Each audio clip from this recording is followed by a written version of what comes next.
Der erste Auszug ist eben aus dem ersten Buch Mama All Inklusiv, aus dem Kapitel Was macht eine Frau so den ganzen Tag zu Hause. Warum sich manche Frauen beschweren, als Hausfrau nicht ausgelastet zu sein, ist mir unerklärlich. Und es ist nicht so, dass ich nicht arbeiten möchte. Wahrscheinlich wäre eine bezahlte Arbeit stressfreier als ein paar Kinder. Das Überprüfen von diversen Hausaufgaben, das Lösen von Aufgaben, die man selbst nicht mehr weiß oder nie wusste, das Schlichten von Streit, das eigentlich ein psychologisches Studium erfordern würde, und das Erledigen von 100 Kleinigkeiten. Nachdem ich meine Lehre als Friseurin beendet hatte, dann noch circa ein Jahr Praktik gemacht habe, aber darauf kam, dass man in diesem gelernten Beruf leider wirklich nicht gut verdient, hatte ich eine schöne Arbeit als Filialleiter Stellvertreterin bei DM. Ich war mein eigener Herr, konnte Bestellungen aufgeben, Lieferungen entgegennehmen, kassieren und am Computer die Abrechnung machen. Gleichzeitig bekam ich fast das Gehalt einer Filialleiterin für die Stunden, in denen diese nicht da war. Und da wir uns abwechselten, war das meistens der Fall. Ich würde sofort wieder dort anfangen, was mir auch bei meinem Weggehen angeboten wurde. Aber meine Kinder sind mir wichtiger. Und es ist ja auch nicht so, dass ich nicht arbeite. Mein Mann sagt oft wohlmeinend, wenn ich nachts nicht schlafen kann, na dann leg dich halt wieder hin, wenn die Kleine schläft. Ganz nett ist dann auch noch der Zusatz, du bist ja zu Hause, du kannst dich dir ja einteilen. Theoretisch hat er recht, praktisch funktioniert das selten so. Die Praxis ist nämlich, man muss als Hausfrau ja auch noch die sogenannte Hausarbeit erledigen. Denn die Wäsche wäscht sich nicht von selbst, ebenso wenig wird sie von Zauberhand gebügelt und auch der Staubsauger ist keiner, der selbstständig durch die Wohnung fährt, obwohl es das ja auch bereits gibt. Vielleicht sollte ich mir so etwas aber mal zulegen. Dazu gleich einen James, der mir alles andere Nötige abnimmt. Wäre vielleicht gar nicht so eine schlechte Idee. Einen hübschen, durchtrainierten, dunkelhaarigen.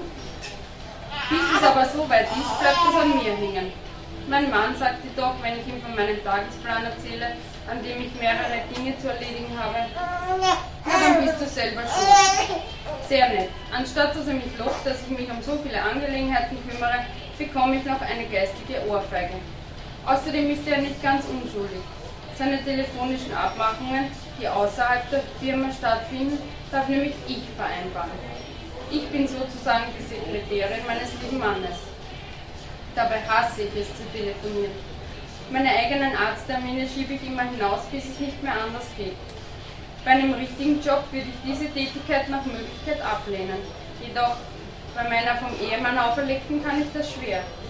Er ist ja doch so etwas wie ein Sponsor, sonst müsste die Familie vielleicht noch hungern, nur weil ich es abgelehnt habe zu telefonieren. Nein, das kann ich nicht verantworten.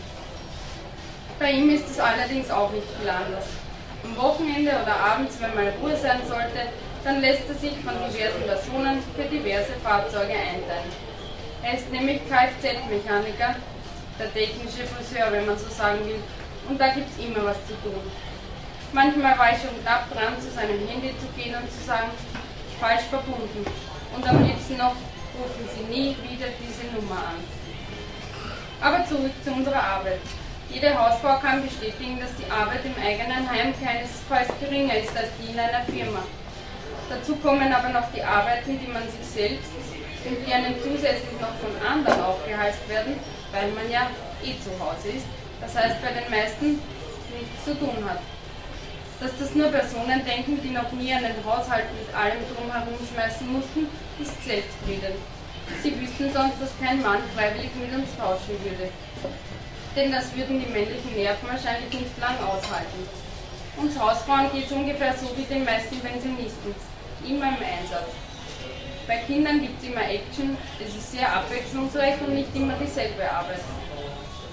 Ob es darum geht, Mike von der Schule zu holen, weil er den Bus verpasst hat, oder mit ihm das brandaktuelle Lego-Auto vom Toys zu holen, 70 Kilometer zu fahren, damit meine Große ihren Schwarm sieht, oder alle möglichen Firmen im Umkreis von 100 Kilometern abzuklappern, um nach einer passenden Arbeitsstelle zu suchen. Mama, die Chauffeurin und was auch immer, macht das schon. Vielleicht wird es nicht immer so gewürdigt wie in der Firma, wenn der Chef kommt und ein Lob ausspricht oder wenn man am Ende des Monats auf das Gehaltskonto schaut. Jedoch die Arbeit in einer Firma kann jeder machen. Ich aber bin die einzigartige Mutter meiner ebenfalls einzigartigen Kinder. Was ich versäumt habe, kann ich nie wieder nachholen. So sehe ich das.